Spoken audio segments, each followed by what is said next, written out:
Paz, amados, mais uma vez com vocês neste quadro Café com Reflexão. E antes de começarmos, eu gostaria de convidá-los a fazerem as suas inscrições, aqueles que ainda não são inscritos.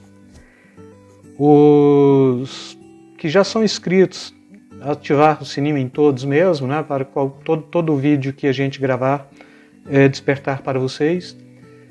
Mas visualizem a nossa página, deixem os seus likes e textem seus comentários, porque fazendo isto você estará nos ajudando e o próprio YouTube ele vai compreender que você está sendo ativo. Todo inscrito inativo, o próprio YouTube cancela ele. E a gente teve, infelizmente, a amargura ou de sabor de ter uma pessoa inscrita que fora cancelada sua inscrição por algum tempo não visualizar a página. Mas aí eu queria ler para vocês, voltando para a Bíblia, né? 1 Coríntios capítulo 13, versículo 12, versículo 11, para ser mais exato, que diz assim: quando eu era menino eu falava como menino, eu sentia como menino, discorria como menino, mas logo que cheguei a ser homem, acabei com as coisas de menino.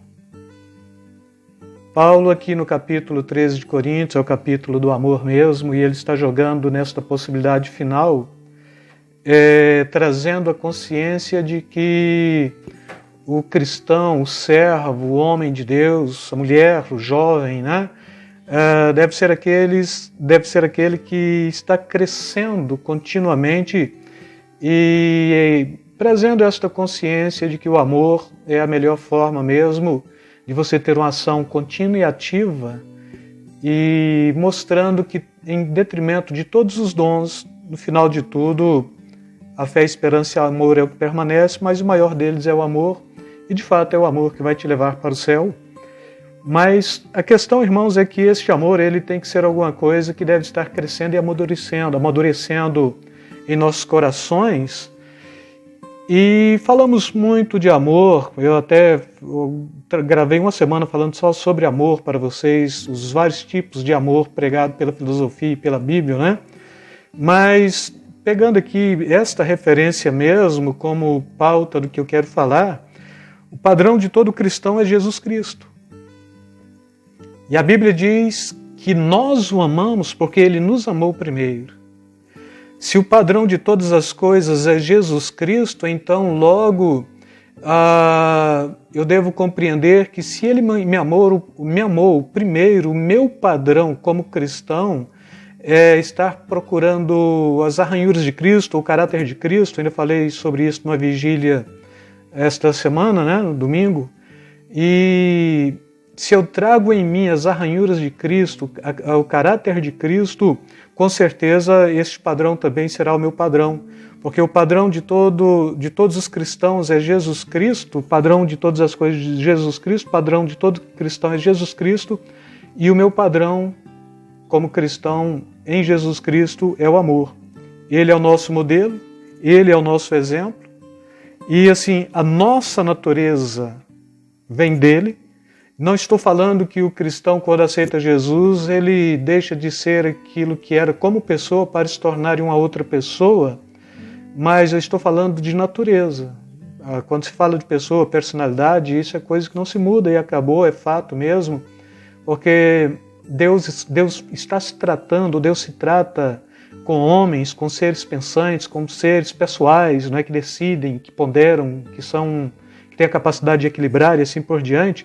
Mas quando nós estamos falando da natureza mesmo, nós tínhamos uma natureza estritamente humano-natural, que era carnal, mas quando então do próprio fato da aceitabilidade da fé e de compreender o sacrifício do Filho de Deus e de aceitar a Jesus como Senhor de nossas vidas, de fato e de verdade, pela regeneração, por isso o próprio Jesus está falando para Nicodemos, né?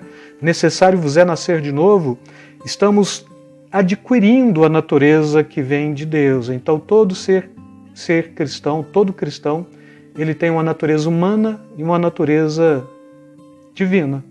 Isso significa que esta natureza divina o faz Deus? Não, isso significa que essa natureza divina o faz ser conduzido pela ação de Deus, pela ação do Espírito Santo. Simples assim, e não querendo inventar qualquer outra possibilidade em cima do que o pessoal está trabalhando aí como hipergraça, né? Vós sois deuses, como os cristãos pequenos deuses. Então isso tudo é falta de interpretação, de uma boa exegese bíblica mesmo, né? Porque Deus é Deus, ser humano é ser humano, Deus é soberano, ser humano é caído, Deus é eterno, ser humano ele tem a possibilidade em Cristo Jesus de readquirir a eternidade para a salvação. E assim, esta natureza de Cristo habitando em mim, esta minha nova natureza, que a Bíblia chama natureza espiritual também, não é? Que é dada principalmente pela ação e pelo poder do Espírito Santo, nos faz de fato estarmos cogitando as coisas do alto e nos faz de fato estarmos crescendo e amadurecendo e deixando todo o processo de infantilidade para trás. E Paulo, escrevendo aos Gálatas, no capítulo 4, versículo 19, ele diz, filhinhos, por quem de novo sinto dores de parto? Mas no capítulo 19, ele traz a seguinte frase, até que Cristo seja formado em vós. Então, qual é a proposta mesmo da missão paulina e da missão da igreja, da missão do evangelho? Formar Cristo no coração do homem. Trazer uma possibilidade de uma natureza divina para a sua natureza humana. Para que ele não pense mais por si só, mas pense continuamente pela ação e pelo poder do Espírito Santo. Quando a gente trabalha o conceito da filosofia, a filosofia diz que o homem é a medida exata de todas as coisas.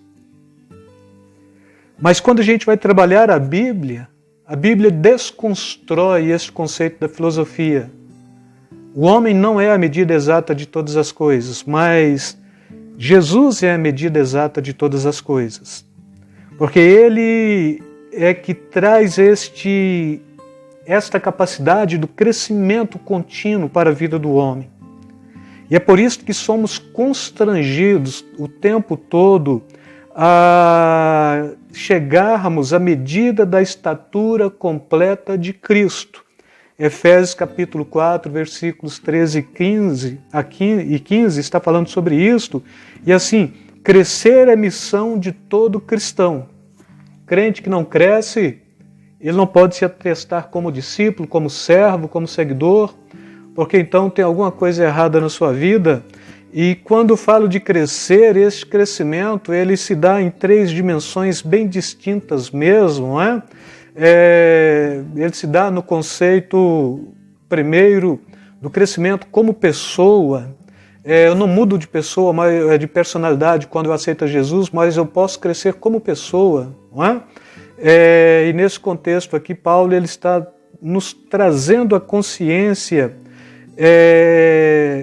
de que devemos deixar a consciência de meninos e tomarmos uma postura daqueles que crescem e que têm em si uma estrutura para uma comida sólida.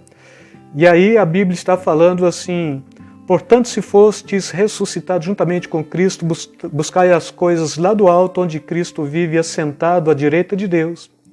Pensai nas coisas lá do alto, não nas que são aqui da terra, porque morrestes e a vossa vida está oculta juntamente com Cristo em Deus.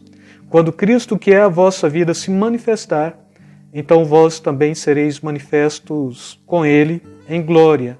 E depois, quando eu era criança, pensava como criança, sentia como criança, falava como criança, mas quando cheguei à idade adulta, deixei para trás as atitudes próprias de crianças.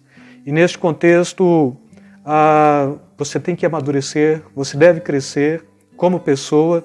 E depois, o segundo aspecto do crescimento cristão mesmo, não é como pessoa, ele é coletivo, o padrão do homem perfeito é Jesus, não é? Sede meus imitadores como eu sou de Cristo, e dentro do conceito da coletividade, próprio Jesus no Evangelho de João, no capítulo 15, ele está falando da videira verdadeira. Não é uma parábola, é um contraste da videira que fora levantada, mas que falhara, que era a própria nação de Israel, e ele vem como sendo a videira verdadeira mesmo, que traz uma consciência totalmente produtiva e proveitosa para aqueles que estão nele, e o crescimento coletivo é justamente isto. E ele está falando: eu sou a videira verdadeira, vós sois os ramos. E todo ramo que estando em mim produzindo fruto, o Pai vem e poda para que produza mais frutos ainda. E estes ramos estão ligados à videira, que tem a vitalidade e a proteção do tronco para a produção de frutos, dele e por ele. Pois sem ele nada podemos produzir. O próprio Jesus, nesta parábola, ele está falando: sem mim nada podeis fazer, logo no versículo 4, né? E nesse contexto, crescer coletivamente. Se um ramo produz muitos frutos, se muitos ramos estão ligados neste tronco que é a videira, produzindo frutos, então estes frutos, eles não são frutos humanos, estes frutos são frutos produzidos em Cristo Jesus, e a Bíblia diz que estes frutos permanecem para a vida eterna. E assim eu convido vocês a ponderarem, a questionarem esta postura, porque também todo ramo que estando em mim, que não dá fruto, ele retira, e todo que dá fruto ele limpa para que produza mais fruto ainda. A nossa condição cristã deve ser justamente esta: crescendo, amadurecendo e frutificando. E a sentença de Jesus, no versículo 8, é a seguinte: que deis frutos em abundância, assim verdadeiramente sereis meus discípulos. O cristão, ele, quando não cresce, ele não produz frutos. O cristão, quando cresce, ele produz frutos.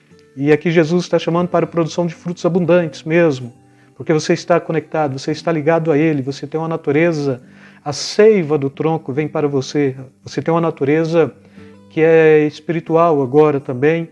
E o terceiro aspecto do crescimento é ministerial.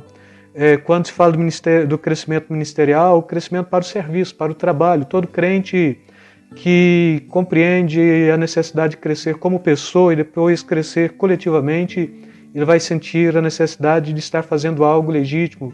Ministrar é trabalhar, então ministério. Então você vai estar trabalhando, fazendo alguma coisa de útil. Paulo faz uma declaração da unidade de Deus da seguinte maneira: há um só corpo, um só Espírito. Quando ele fala isso, ele está falando da unidade da igreja pela ação do Espírito Santo. Há um só Senhor, uma só fé. Quando ele está propondo isso, ele está falando da unidade da fé por Jesus Cristo. Há um só Deus e Pai de todos. Quando ele propõe isso, ele está falando da proteção da unidade da fé. Deus, na pessoa do Pai, do Filho e do Espírito Santo, visa a manutenção do crescimento e do amadurecimento da igreja para o aperfeiçoamento dos santos, não é? Ele levanta homens dotados de dons ministeriais, capacitados para o serviço no corpo de Cristo.